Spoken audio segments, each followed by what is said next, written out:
دنیا کے اندر جب وہ جاتے تھے ان کا کیا مقام تھا, لوگ ان کو کس احترام کی نگاہ سے دیکھتے تھے؟ عرب ایئرپورٹس پہ یا بنگلہ دیش میں خود دیکھا کہ لوگوں نے بڑی محبت نچھاور کی, آپ کو پہچانتے تھے لوگ. ایسی کون سی خوبی پروفیسر ساجد میر صاحب کی آپ نے دیکھی؟ ایک سچے محب رسول تھے. نبی اکرم علیہ السلام کی سیرت کا ایک پہلو اور عکس ان کی زندگی میں مجسم تھا. کارکنوں کے لیے مشفق, کریم, مہربان تھے پروفیسر ساجد میر. یہ ان کی خوبیاں تھیں. میں یہ سمجھتا ہوں پیغام کو بھی شاید وہ اپنی اولاد کی طرح سمجھتا ہے. انسان اپنی اولاد کے لیے بڑا جذباتی ہوتا ہے اور بڑا فکر مند ہوتا ہے. میرے خیال میں انہوں نے اپنی صحت کو بھی اس کے لیے داؤ پہ لگا دیا. بسم اللہ الرحمن الرحیم.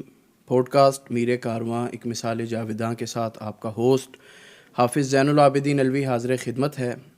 ناظرین, امیر محترم شیخ الاسلام پروفیسر ساجد میر رحمہ اللہ کی شخصیت ایسی عبقری شخصیت تھی اور بے مثال شخصیت تھی کہ آج دنیا سے چلے جانے کے بعد بھی ان کی یادیں ہر دل میں زندہ اور تازہ ہیں. جماعتی لوگوں کی یا اہل سیالکوٹ کی کوئی مجلس ایسی نہیں ہوتی جس میں پروفیسر ساجد میر رحمہ اللہ کا تذکرہ نہ ہو اور ان کے محبین کی آنکھیں نم نہ ہوئی ہوں. آج انہی کی یادوں کو تازہ کرنے کے لیے اسٹوڈیوز میں ہمارے ساتھ حافظ فیصل افضل شیخ صاحب موجود ہیں. آپ ناظم مالیات ہیں مرکزی جمعیت اہل حدیث پاکستان کے. اس سے قبل آپ سیکرٹری جنرل اور پریزیڈنٹ اہل حدیث یوتھ فورس پاکستان بھی رہے. امیر محترم کی بہت سی شفقتیں تھیں آپ پر. آئیے آپ کو ان سے ملواتے ہیں. السلام علیکم ورحمۃ اللہ. وعلیکم السلام ورحمۃ اللہ وبرکاتہ. شکریہ فیصل بھائی آپ کے وقت دینے کا. اللہ تعالیٰ آپ کو آپ کا شکریہ. آپ نے اس بابرکت پروگرام میں یاد آوری فرمائی اور شرکت کی دعوت دی. بہت مہربانی.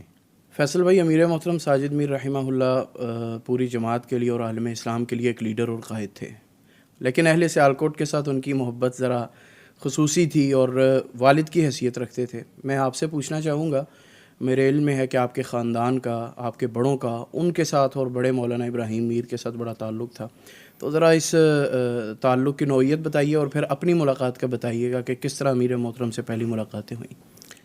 بسم اللہ والحمد للہ والصلاۃ والسلام علی رسول اللہ. اما بعد. مولا میر ابراہیم میر سیالکوٹی رحمہ اللہ تعالی وہ کسی تعارف کے محتاج نہیں, جد امجد تھے حضرت الامیر پروفیسر ساجد میر رحمہ اللہ تعالی کے. میرے نانا مرحوم اور میرے دادا مرحوم دونوں مصاحبین میں شامل تھے حضرت مولا میر ابراہیم میر سیالکوٹی رحمہ اللہ سے. اور پھر اسی توسط سے میرے ننیال میں سے میرے ماموں جان وغیرہ اور پھر میرے ددیال میں سے میرے تایا جان وغیرہ, یہ بھی انہیں بھی ان کی رفاقت کا, مولا میر کی رفاقت کا اعزاز حاصل. اچھا, ماشاء اللہ. بالخصوص میرے دادا کے بعد میرے تایا جان شیخ محمد اکرم صاحب, وہ بھی قریبیوں میں شامل رہے ہیں اپنی لڑکپن میں حضرت مولا میر ابراہیم میر سیالکوٹی رحمہ اللہ تعالیٰ کے. حضرت الامیر پروفیسر ساجد میر رحمہ اللہ وہ بھی تقریباً میرے تایا جان کے ہم عمر تھے, اس لیے ان کا اسی دور سے واسطہ, رابطہ اور تعلق تھا. اور یہی میرا خیال ہے ہماری اب چوتھی یا پانچویں نسل ہے جس کا خانوادہ امیر سے تعلق ہے. ماشاء اللہ. اسی طرح حضرت الامیر سے میرے والد گرامی کی رحمہ اللہ ان کے بھی تعلقات رہے, محدود, لیکن زیادہ تر میرے تایا جان شیخ اکرم صاحب مرحوم رحمہ اللہ تعالیٰ ان کی بڑی قربت رہی, آپس میں مشاورت رہی, مختلف جماعتی دینی امور میں مشارکت رہی, ایک دوسرے سے مشورے میں معاملات میں شریک رہے وہ آپس میں. اس وجہ سے بڑا مسجد کا اور ہمارا تعلق ذاتی بھی بہت تھا, اور یہ اسی تعلق کی نسبت تھی یا اس کا ثمر تھا کہ جو ہمارے محلے کی مسجد تعمیر ہوئی اس کا نام بھی مولا میر ابراہیم میر سیالکوٹی رحمہ اللہ کے نام پہ موجود ہے. اللہ کا شکر ہے, اللہ کی توفیق سے اور اس کے احسان سے اسی مسجد میں خطابت کی ذمہ داریاں بھی سر انجام دے رہا ہوں. اسی طرح صرف یہ بڑوں کا تعلق نہیں تھا, یہ تعلق اس کے بعد میرے تایا جان کے جو بیٹے ہیں ان شیخ احسان صاحب, شیخ فضل صاحب, ان میں بھی منتقل ہوا. میری بڑی پھپھو جان رحمہ اللہ ان کے بیٹے جو ہیں شیخ عابد صاحب وغیرہ, ان میں بھی یہ تعلق جو ہے پھر ٹرانسفر ہوا سبھی گھرانوں میں. یعنی ہمارے کچھ گھرانوں میں کچھ زیادہ اور کچھ میں کم, یہ تعلق بہت گہرا تھا, تواتر سے رہا. جی جی جی. میں نے جیسے کہا کہ ہماری پانچویں نسل ہے جس کا خانوادہ امیر سے تعلق تھا. میرے حضرت الامیر سے قربت کے یا ان سے تعارف کے یا ان کے زیر سایہ آنے کا جو معاملہ تھا وہ یوں ہوا کہ مڈل کے بعد میرے والد گرامی مرحوم کی خواہش تھی کہ میرے حوالے سے کہ اسے حفظ قرآن کروانا ہے، تو وہ مڈل کے بعد مجھے بھی شوق ہوا کہ کر لینی چاہیے، سعادت ہے یہ حاصل کرنی چاہیے۔ تو میرے جو بھائی بھی ہیں، بہنوئی بھی ہیں، پھپھو زاد بھائی ہیں، بڑی پھپھو کے بیٹے ہیں شیخ عابد صاحب، ان سے میں نے اپنی خواہش کا اظہار کیا کہ میں حفظ کرنا چاہتا ہوں۔ وہ مجھے حضرت الامیر کے مسجد ابراہیمی کے مدرسے میں داخل کروا کے آئے، قاری خلیل صاحب کے پاس۔ تو پھر وہیں جانا ہوا، اور پھر میں بڑی روبدار شخصیت تھی، بڑی وجیح اور بڑے نستعلیق قسم کی شخصیت ہے۔ میں نے آنا جانا، مجھے رفتہ رفتہ تعارف ہوا، یہ نام تو سنا تھا بڑے اچھے طریقے سے، لیکن اپنی ابتدائی بچپن میں کہہ لیں، لڑکپن میں کہہ لیں، پھر معلوم ہوا کہ یہ پروفیسر ساجد میر صاحب ہیں۔ اور میں یہ سمجھتا ہوں کہ میری جماعتی زندگی کا آغاز بھی انہی تعلیمی دور کے دنوں میں شروع ہوا کہ وہاں پہ بڑے بڑے اجتماعات ہوتے تھے، جماعتی اجلاس ہوتے تھے۔ پھر میں نے وہیں پہلی دفعہ شیخ الحدیث مولانا محمد عبداللہ رحمہ اللہ کو دیکھا، وہ ایک اجلاس میں مسجد ابراہیمی میں ہی تشریف لائے۔ اچھا، میاں جمیل صاحب ایک دفعہ ان کے ساتھ آئے، شیخ الحدیث مولانا محمد اعظم رحمہ اللہ، ہاں وہ بھی اس اجلاس میں تشریف لائے۔ یعنی وہاں پہ یہ سمجھیں کہ حضرت الامیر کی قربت بھی وہیں ملی، جماعت کا تعارف، شناخت، پہچان اور محبت بھی وہیں سے ملی، اور سب سے بڑھ کے قرآن کی سعادت بھی حضرت الامیر کے مدرسے سے ملی۔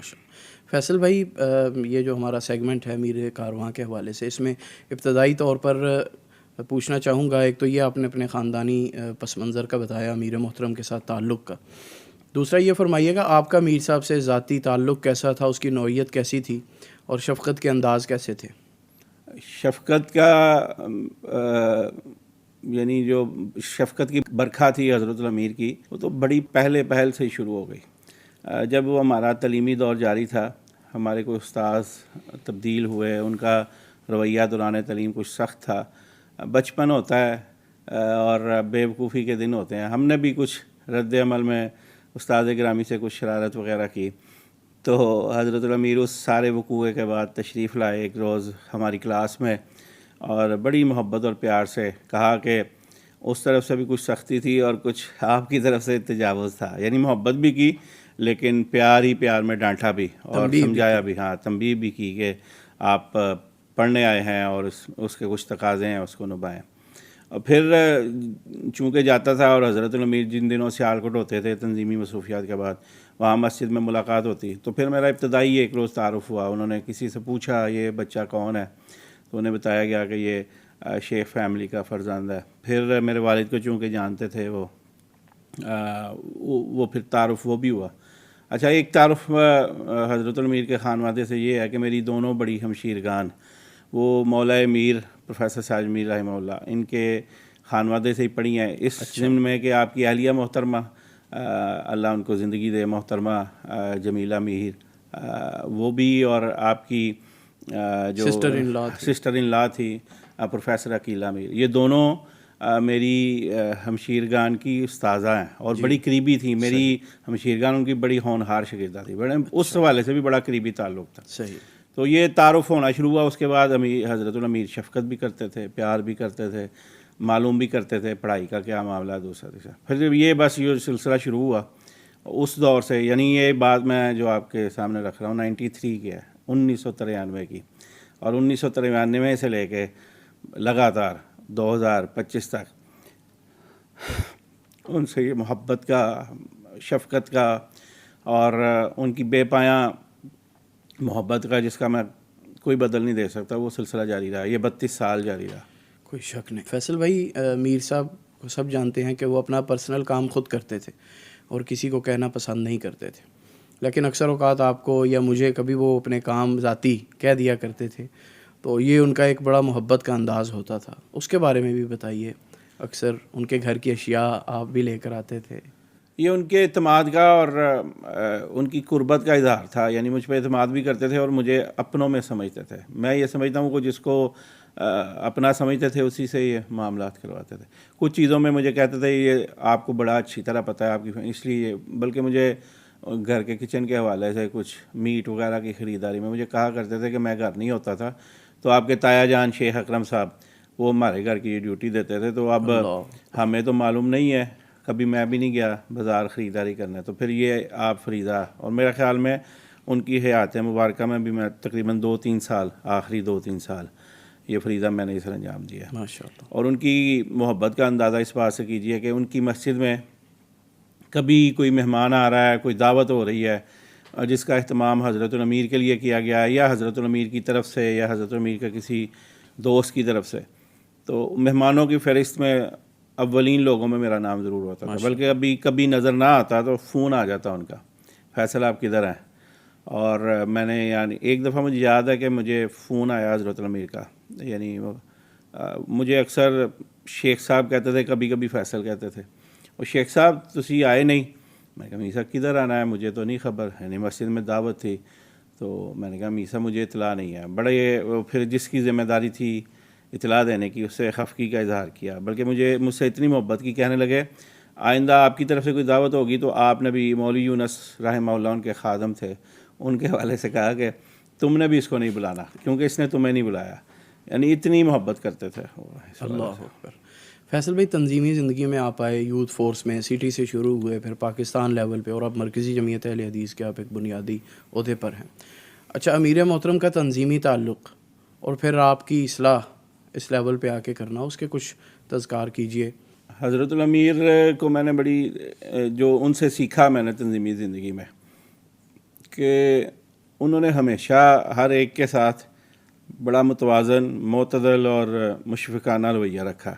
اور دوسرا، وہ اپنے معاملات میں جو تنظیمی معاملات ہیں وہ بڑے یعنی مخلص تھے، بڑے دیانتدار تھے، اور ان کو بڑی فکر ہوتی تھی کہ یہ معاملات جو بھی ہے تنظیمی حوالے سے اس کو کیسے سر انجام دیا جائے، اس کی شفافیت، اس کی یعنی اس کو مکمل کرنا، اس کے معاملہ جیسے کوئی بھی شخص ہے انسانی طور پہ، اس کی یہ خواہش ہوتی ہے اس کے ذاتی معاملات وہ بخیر و خوبی انجام پذیر ہوں، مسائل نہ ہوں، کوئی مالی معاملات ہیں، کوئی دیگر معاملات ہیں، جیسے ہم اپنی زندگیوں میں اس کی فکر کرتے ہیں. حضرت الامیر نے اپنا اوڑھنا بچھونا اور اپنی زندگی جماعت کو بنا رکھا تھا، جماعت کے معاملات کو بنا رکھا تھا.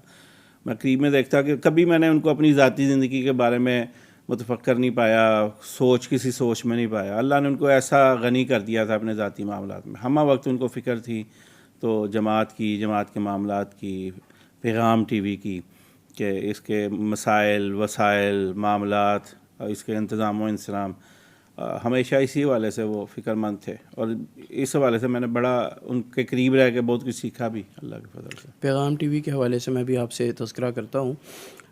یہ بتائیے گا، دیکھیں جب انسان تنظیمی معاملات میں ہوتا ہے، میٹنگز ہوتی ہیں، تو بسا اوقات اختلاف رائے بھی ہو جاتی ہے، کوئی تلخی، کوئی نرمی، سختی ہو جاتی ہے.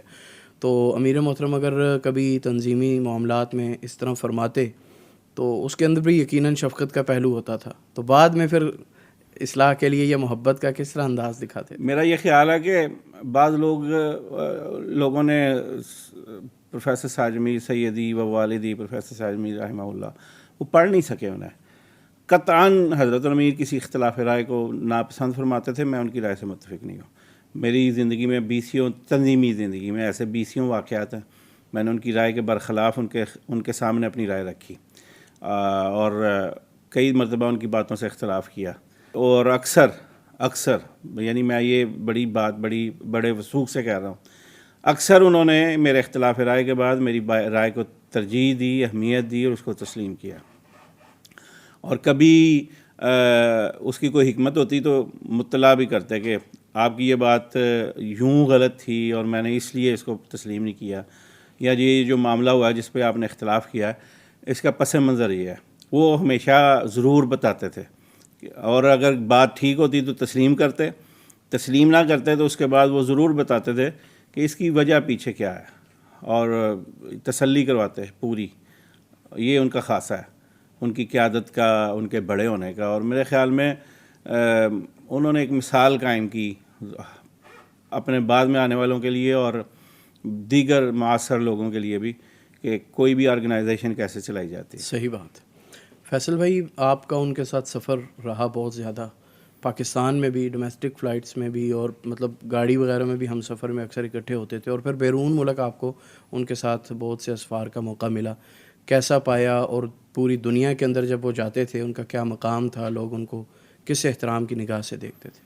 میں نے ان کے ساتھ زندگی میں 3 سفر اکٹھے کیے ہیں، یا اکٹھے گئے یا وہاں اکٹھے ہو گئے. اور میں نے لوگوں کے بارے میں سنا تھا کہ پاپولر شخصیات ہیں، لوگ ایئرپورٹس پہ ملتے ہیں، پبلک مقامات پہ پذیرائی دیتے ہیں یا ملنے کی خواہش کرتے ہیں، سیلفیوں کی خواہش کرتے ہیں. میں نے امیر صاحب کے ساتھ یہ معاملہ عرب ایئرپورٹس پہ یا بنگلہ دیش میں خود دیکھا کہ لوگوں نے بڑی محبت نچھاور کی. آپ کو پہچانتے تھے لوگ، محبت کی بنیاد عقیدہ تھی، منہج تھا، آپ کی ملی اور دینی سماجی خدمات تھیں. لوگ پہچانتے بھی تھے، محبت کا اظہار بھی کرتے تھے.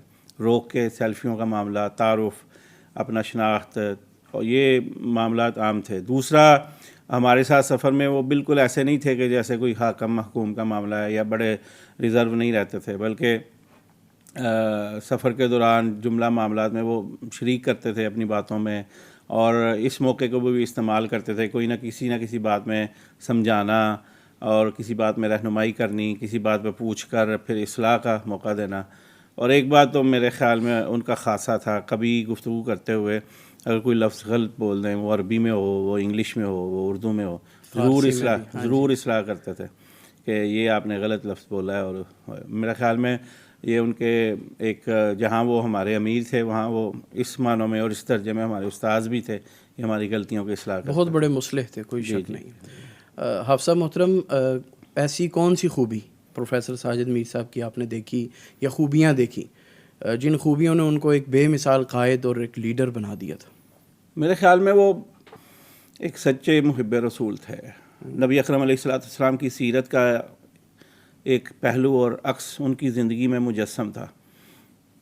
جیسے اللہ کے رسول صلی اللہ علیہ وسلم کے پاس صحابہ آتے تھے یا مختلف لوگ آتے تھے، اپنی غلطیوں کا اظہار کرتے تھے، اور سیدنا محمد رسول اللہ صلی اللہ علیہ وسلم کی یہ سیرت تھی، آپ کا یہ خاصہ تھا. آپ لوگوں کے عیبوں پہ پردہ ڈالتے تھے، ان کی غلطیوں کو درگزر کرتے تھے، اور ان کی عزت تکریم جو ہے وہ اس کو محفوظ رکھتے تھے.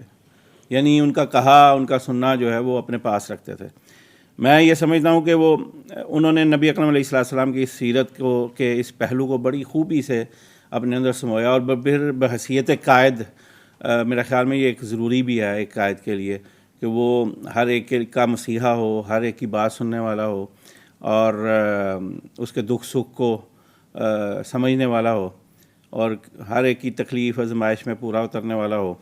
اور پھر میں نے یہ دیکھا کہ حضرت الامیر سے جب کوئی بات کرتا کہ مجھ سے یہ غلطی ہوئی ہے، ایک دوست نے میرے سامنے، ایک دفعہ میں ان کے ساتھ گیا اور اس نے حضرت الامیر سے یہ کہا، امیر محترم مجھ سے یہ غلطی ہوئی ہے. حالانکہ امیر محترم جانتے تھے، اس کی غلطی کو بھی جانتے تھے اور اس کی سنگینی کو بھی جانتے تھے، لیکن یوں بے پرواہ ہوئے اور اس سے درگزر کرنے کے لیے کہ میں تو نہیں جانتا کہ آپ نے کیا کیا یا کیا نہیں کیا. یعنی درگزر کی اعلیٰ ترین مثال تھے. اور پھر اسی طرح کچھ تو مجھے ان کی زندگی میں بھی اچھی طرح اندازہ تھا کہ انہیں ہمہ وقت یہ فکر ہوتی تھی. کچھ تھوڑے بہت ان کی زندگی میں بھی، ان کے بیمار ہونے سے پہلے بھی جماعت کے مالی معاملات میرے علم میں تھے، چونکہ تو میرے علم میں آیا کہ ان کو فکر تھی کہ یہ فلاں عالم دین بیمار ہے، اس کے لیے آپ کچھ کریں. اور پھر ان کی زندگی کے بعد بھی کچھ واقعات میرے علم میں آئے کہ فلاں عالم دین اپنی طبیعت کی وجہ سے فلاں جگہ اپنے شہر سے بڑی دور کہیں مقیم تھے، اور خود بھی آتے تھے ان کو ماہانہ خرچ دینے کے لیے، علاج کا خرچ پہنچانے کے لیے، اور کبھی کبھار اپنے عملے کے ذریعے بھی خیال رکھتے تھے. اور ایک دو مثال نہیں، بڑی مثالیں ہیں جو ہمارے سامنے ہیں، جس میں پروفیسر ساجد صاحب نے نبی اکرم علیہ السلام کی سیرت کے اس پہلو کو، کہ لوگوں کے دکھوں کو بھی اپنا دکھ سمجھا، لوگوں کے کام آئے ہیں، لوگوں کے اوپر خرچ کرنے والے ہیں. جیسے کہ سیدہ خدیجہ الکبریٰ رضی اللہ تعالیٰ نے فرمایا، نبی اکرم علیہ السلام کی سیرت کے یہ روشن پہلو بیان فرمائے، کلا واللہ لا یحزیک اللہ ابدا انک لتصل الرحم وتکسب المعدوم وتحمل الکلہ. آپ یقین کریں، نبی اکرم علیہ السلام کی سیرت کے اس پہلو کو انہوں نے بڑی خوبی سے سر انجام دیا. اب اپنی جیب سے لوگوں پہ خرچ کرنے والے تھے، اور خفیہ، ہاں جی، اور بے سہاروں کا سہارا بننے والے تھے. کہیں کوئی مریض ہے جماعتی طور پہ، دوسرا اس کے لیے پہنچ رہے ہیں. اور پھر مجھے ایک دوست نے بتایا کہ مجھے چند سال پہلے پروفیسر ساجد میر صاحب نے کہا کہ یہ آپ نے اپنے بزنس میں فلاں چیز کے لیے انویسٹ کرنا ہے. میں نے پوچھا آپ کیا یہ کیسے؟ انہوں نے کہا نہیں، کہ میرا کوئی جاننے والا ہے، اس کی وفات ہو گئی ہے اور وہ اس کے بچے بہت چھوٹے ہیں، تو میں نہیں چاہتا کہ اس کی جمع پونجی ضائع ہو جائے اور اس کے بچے جو ہیں وہ اس وجہ سے پریشان ہوں. تو یتیموں کے کفیل تھے پروفیسر ساجد میر صاحب, دکھیوں کے دکھ بانٹنے والے تھے پروفیسر ساجد میر, بے سہاروں کا سہارا بننے والے تھے پروفیسر ساجد میر, کارکنوں کے لیے مشفق, کریم, مہربان تھے پروفیسر ساجد میر. یہ ان کی خوبیاں تھیں. بالکل اسی طرح. حافظ صاحب, حافظ ندیم احمد صاحب پیغام ٹی وی کو جو COO ہیں, انہوں نے ایک مرتبہ بتایا, اور میں پہلے بھی کسی پوڈ کاسٹ میں تذکرہ کر چکا ہوں, کہ امیر محترم کے پاس وہ پہل گئے جب پیغام ٹی وی کی ابتدا تھی. انہیں کہا میر صاحب اخراجات زیادہ ہیں اور ہمارے پاس بجٹ کم ہے, ایسے نہیں ٹی وی چلے گا. تو امیر محترم نے ان کا حوصلہ بڑھانے کے لیے اور مضبوط کرنے کے لیے انہیں کہا کہ حافظ صاحب ہم کل قبروں میں ہوں گے اور یہ ہمارے لیے ایک بہت بڑا صدقہ جاریہ ہوگا, اور آج اللہ کے فضل و کرم سے ہم دیکھتے ہیں. تو حافظ صاحب فرمائیے گا, پیغام کی ابتدائی دنوں میں 2011 میں اس کی ابتدا ہوئی, ظاہر ہے آپ بھی ان کے ساتھ تھے, ہم نے انہیں دیکھا بچپن میں, اس کے لیے ان کی لگن اور تڑپ کیسی تھی؟ اپنی ہر گفتگو اور ہر مجلس میں اور ہر رابطے میں, ہر ملاقات میں وہ اس کے لیے کوشاں نظر آئے کہ اس کو مضبوط کیا جائے, توانا کیا جائے, اس کے مستقبل کے حوالے سے اس کو محفوظ بنایا جائے تاکہ یہ کسی بھی پریشانی سے بالا تر ہو کے چلتا رہے. وہ اس کے لائسنس کا مسئلہ ہو, اس کے اپ گریڈنگ لنک کا مسئلہ ہو, اس کے سیٹلائٹ کا مسئلہ ہو, ہر حوالے سے وہ ہمہ وقت اپنی ہر مجلس میں, اپنی ہر ملاقات میں پریشان بھی تھے اور مصروف عمل بھی تھے. بالکل. ہمیشہ آپ کو یاد ہوگا کہ یہ آخری رمضان ان کی زندگی کا جو گزرا ہے وہ بہت علیل تھے, تکلیف کی شدت تھی. تو پیغام کی ٹیم ان کے گھر گئی ان کی اجازت سے, اور ان کے کہنے پر امیر محترم پیغام ٹی وی کی افطار ٹرانسمیشن میں رات گئے تک بیٹھے رہے, عصر کے بعد سے لے کے رات گئے تک, اور اپنے بیڈ کے اوپر بیٹھ کر کبھی لیٹ رہے تھے, تکلیف کی شدت ایسی تھی. اس کے باوجود انہوں نے پیغام ٹی وی کو اتنی اہمیت دی تھی. اصل میں جس محنت اور لگن سے, میں یہ سمجھتا ہوں پیغام کو بھی شاید وہ اپنی اولاد کی طرح سمجھتے تھے. صحیح بات. اور جیسے انسان اپنی اولاد کے لیے بڑا جذباتی ہوتا ہے اور بڑا فکر مند ہوتا ہے, اور اس کے لیے اپنی ہر صلاحیت کو وہ داؤ پہ لگانے کے لیے تیار ہوتا ہے, میرا خیال میں انہوں نے اپنی صحت کو بھی اس کے لیے داؤ پہ لگا دیا.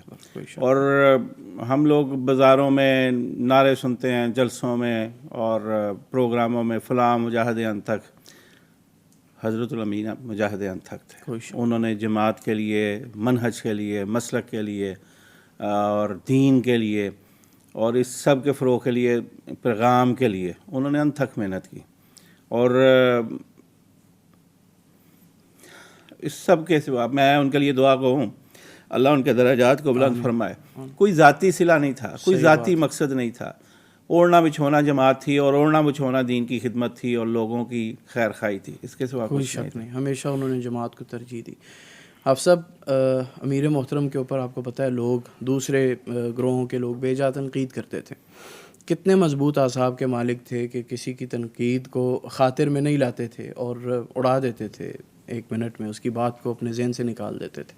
میرے خیال میں اللہ رب العزت نے ان سے جو کام لینے تھے نا, اور اس کے لیے اللہ نے ان کے دل اور ان کے دماغ کو بہت مضبوط کیا تھا. وہ کسی چھوٹی موٹی بات کو درخور اتنائی نہیں سمجھتے تھے, اور میرے خیال میں اسی لیے وہ اتنے مضبوط اصحاب کے مالک تھے. اپنے کام سے اور اپنے مقصد سے ان کی لگن رہتی تھی. یہی وجہ اللہ نے ان کو بہت کامیابی دی, اور دعا گو ہوں اللہ نے جیسے ان کو کامیاب زندگی دی ہر حوالے سے, ذاتی, خاندانی اور جماعتی حوالے سے, اور اسی طرح سیاسی حوالے سے, اللہ ان کو ویسے ہی قبر میں بھی کامیاب فرمائے, آخرت میں کامیاب فرمائے. آمین یا رب العالمین. حافظ صاحب, آپ نے جب اہل حدیث یوتھ فورس پاکستان کی زمام کار کو سنبھالا تو ظاہر ہے وہ دور کسی بحران کا شکار تھا اس وقت. اس وقت امیر محترم نے آپ کی کیسے ہیلپ کی, آپ کے اوپر اعتماد کیا, آپ کو بنایا اور تیار کیا؟ اس کی جب ابتدا ہوئی اور مسائل الجھ رہے تھے تو امیر محترم نے پھر اشارہ کیا کہ پھر سنبھالیں آپ.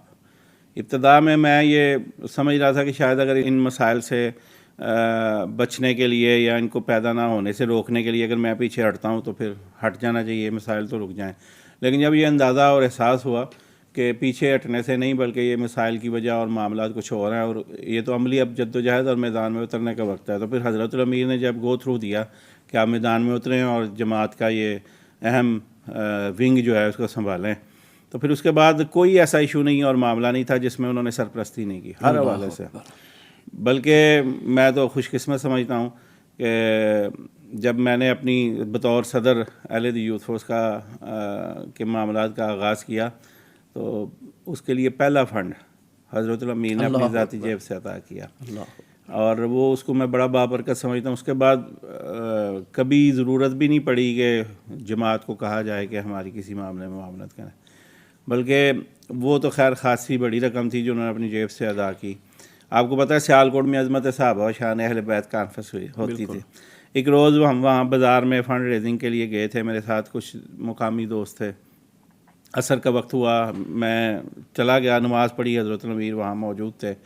پوچھا کہاں کس لیے آیا، میں نے بتایا کہ ہم فنڈ ریزنگ کے لیے آیا۔ تو اتنے خوش ہوئے اور کہا کہ شیخ صاحب میری جیب ہی 500 روپے اس ٹائم ہے، یہ ایلو میرا بھی حصہ پا لو۔ اللہ، وہ بڑا بابرکت 500 تھا بلکہ وہ جس کے پاس کو آیا انہوں نے کہا وہ کہتا ہے میں نے یہ 500 سنبھال لیا۔ اس 500 کی یعنی کسی بھی مسئلے میں وہ ایسا نہیں ہوتا تھا کہ وہ شریک نہ ہو کسی بھی حوالے سے۔ میرا خیال ہے جماعت کا کوئی مسئلہ ایسا نہیں ہے معاملہ جس میں وہ ذاتی طور پہ شریک نہ ہوئے ہوں، پیغام کے حوالے سے وہ شریک نہ ہوئے ہوں، ہر حوالے سے وہ شریک ہوتے تھے۔ اللہ تعالیٰ ان کی قبر کو منور کرے۔ ابھی آپ پہلے کہہ رہے تھے نا کہ مضبوط اعصاب کے مالک تھے، تنقید کو برداشت کرنا۔ وہ کہا کرتے تھے اکثر کہ یہ چھوٹی چھوٹی ٹینشنز لینی اور پالنی میں نے چھوڑ دی ہیں، یعنی اتنے بلند آدمی ہو گئے تھے۔ ہم ذرا اس کو کلوز کرتے ہیں تو امیر محترم کے جو آخری ایام تھے بیماری کے، تو بیماری کے ایام میں ظاہر ہے آپ بھی ان کے پاس جاتے رہے اور میں بھی جاتا رہا، اس میں آپ کو کچھ ایسا یعنی کلیو ملا ہو، اندازہ ہوا ہو کہ امیر محترم اب ہمیں تیار کر رہے ہیں اور ٹرینڈ کر رہے ہیں، اور ان کی امانت داری کی بھی ایک دو باتیں آپ نے مجھے پوڈ کاسٹ سے پہلے بتائی تھیں، وہ بھی بتائیے گا۔ ایک تو ویسے میرا خیال ہے وہ تھوڑا سا نا ہمیں چونکہ اپنا قریبی سمجھتے تھے زیادہ، وہ تھوڑا ظاہر نہیں کرنا چاہتے تھے کہ میری بیماری کی شدت کیا ہے، یا وہ تھوڑا سا چھپاتے تھے، لیکن یہ اسی کے ساتھ ساتھ کچھ بتاتے بھی تھے۔ مثلاً جب وہ آپریشن کے لیے اسلام آباد جا رہے ہیں تو مجھے ان کے گھر سے کال آتی ہے، حضرت الامیر یاد فرما رہے ہیں۔ میں نے کہا شاید ملاقات تو میری نہ ہو سکی، لیکن میرے ذمہ کچھ 2 امانتیں لگیں کہ یہ امانت ہے فلاں معاملے کے لیے ہے، اور چونکہ حضرت الامیر اسلام آباد جا رہے ہیں تو آپ یہ امانتیں جماعت کی ہیں اور آپ یہ لے جائیں۔ نہ یعنی میرا خیال میں ان امانتوں کے بارے میں کسی اور کو علم بھی ہوگا، لیکن وہ اتنے کلین اور کلیئر تھے اپنے ان معاملات میں کہ پتہ نہیں انہوں نے کیا سوچا ہوگا کہ میں جا رہا ہوں اپنے گھر سے، تو جانے سے پہلے وہ سپرد کرنے کے لیے۔ اللہ اکبر، اللہ اکبر۔ حافظ صاحب یہ سوال تو جو میں مطلب آپ سے بھی پوچھنے لگا ہوں جذباتی ہے، چونکہ یہ پوڈ کاسٹ ہے، یہ ہمیشہ کے لیے امر ہو جائے گی، یادیں محفوظ ہو جائیں گی، اور میں پہلے بھی جن شخصیات کے انٹرویو کیے پوڈ کاسٹ کی ان سے بھی یہ بات پوچھی کہ امیر محترم رحمہ اللہ کے سفر آخرت کی جب آپ کو خبر ملی تو کیا کیفیت تھی اور کیا جذبات تھے؟ میں اپنی دکان پہ بیٹھا تھا اور مجھے ان کے جو نائب خطیب ہیں حافظ خلیق الرحمان صاحب، ان کی کال موصول ہوئی۔ میرا یہ خیال تھا کہ وہ ان دنوں حضرت الامیر اپنی مسجد میں کچھ جمعے رکھوانا چاہ رہے تھے۔ میرا یہ خیال تھا اسی ضمن میں اس کی کال آئی ہے، کیونکہ 1-2 دفعہ پہلے بھی ان کی کال آ چکی تھی۔ میں نے بڑی زوردار انداز میں السلام علیکم حافظ صاحب، تو وہ رو رہے تھے گفتگو میں، تو ایسے جیسے کہ مجھے نا گمان ہو گیا یا میں سمجھ گیا کہ کچھ ایسا ہو گیا۔ پھر انہوں نے جب بتایا کہ حضرت الامیر فوت ہو گئے ہیں، یا انہوں نے میر صاحب کے لفظ استعمال کیے، آپ صاحب میر صاحب فوت ہو گئے ہیں، ایسا ہوا کہ جیسے میں سکتے میں آ گیا ہوں، اور بالکل میری ہاتھ پاؤں دل دماغ بالکل سون جیسی کیفیت تھی، بالکل مجھے سمجھ نہیں آ رہا تھا۔ میرے ہاتھوں میں تھا موبائل اور میں بتانا چاہ رہا تھا دوستوں کو نا کہ یہ حادثہ پیش آ گیا ہے، لیکن میرے دل و دماغ نے، میرے ہاتھوں نے، مجھے بالکل معلوم نہیں تھا ہو رہا کہ کیا ہو رہا ہے۔ یعنی حقیقت آپ کو بتا رہا ہوں کہ 4-5 منٹ میں اپنے حواس پہ قابو نہیں رکھ سکا، بالکل میں بے سمجھ تھا۔ اور پھر اس کے بعد میں نے اطلاع دی، ایسے ہی تھا کہ جیسے سر سے سایہ چھین لیا کسی نے۔ صحیح قدرت کا نظام ہے، اللہ کی مرضی ہے، ہم اس کی رضا پہ راضی ہیں، لیکن یہ ایسا نقصان ہے شاید تا زندگی اس کو بلایا نہیں جا سکتا۔ صحیح بات ہے۔ اب سب آخر میں امیر محترم نے جو ٹیم تیار کی، موجودہ جو قیادت ہے مرکزی جمعیت اہل حدیث پاکستان کی، جناب سینیٹر ڈاکٹر حافظ عبدالکریم صاحب، مولانا عبدالرشید حجازی صاحب اور آپ ماشاءاللہ، اور آپ کی ساری ٹیم، اللہ کے فضل و کرم سے وہ امیر محترم کی تربیت یافتہ ہے اور کام کر رہی ہے جماعت کی. آپ سمجھتے ہیں انشاءاللہ یہ امیر محترم کے لیے بہترین خلف الرشید ثابت ہوں گے؟ میرے خیال میں حضرت الامیر کا انتخاب کوئی غلط نہیں ہے. بالکل. انہوں نے اپنی زندگی کے تنظیمی زندگی کے تجربے کے نچوڑ جو ہے وہ اس وقت چھوڑ کے گئے ہیں، اور پھر ظاہری بات ہے نشیب و فراز تنظیمی زندگی میں انہوں نے دیکھے ہیں، اور پھر انہوں نے دیکھا ہے کہ جماعت کے لیے کام کرنے والے، جماعت کے لیے وقت دینے والے، اور پھر ذاتی مفادات سے بالا تر ہو کے ہمہ وقت جماعت کی فلاح و بہبود کا سوچنے والے کون لوگ ہیں. اور میرے خیال میں وہ اپنا نچوڑ جو ہے وہ چھوڑ کے چلے گیا. باقی یہ کہنا، ہر شخص اپنی ذات میں انجمن اور جداگانہ حیثیت رکھتا ہے، اس کے خصائص، اس کی خصوصیات، اس کی خوبیاں، ہر ایک شخص کی خوبیاں خامیاں جدا جدا ہیں. پروفیسر ساجد میر صاحب بہرحال ایک لیجنڈ تھے، ایک اپنی آپ میں ایک وہ انجمن تھے، اپنی شخصیت میں وہ ایک اپنی مثال آپ تھے. ان جیسا کوئی دوسرا تو نہیں ہو سکتا. لیکن بہرحال انہوں نے جن لوگوں کو اپنے ساتھ چلایا، انہوں نے پروفیسر ساجد میر صاحب سے بہت کچھ سیکھا، اور میں سمجھتا ہوں ان کے تجربات، ان کی رہنمائی اور ان کی روشنی میں انشاءاللہ وہ جماعت کو اچھی سمت میں لے کے چلیں گے انشاءاللہ. بہت شکریہ آپ کا آپ صاحب، آپ نے پوڈ کاسٹ کے لیے وقت دیا. اللہ آپ کو جزائے خیر دے. بہت شکریہ. ناظرین، یہ تھی پوڈ کاسٹ میر کارواں ایک مثال جاوداں، اور یہ تھے پروفیسر ساجد میر کہ آج مہینوں گزرنے کے بعد بھی ان کی یادیں ہمارے دلوں میں زندہ ہیں، اور وہ وقت کے دامن سے نکل کر تاریخ میں ایک بلند مقام پا گئے ہیں. اللہ تعالیٰ ان کی مغفرت کرے اور درجات بلند کرے. اجازت دیجیے. اللہ حافظ و ناصر.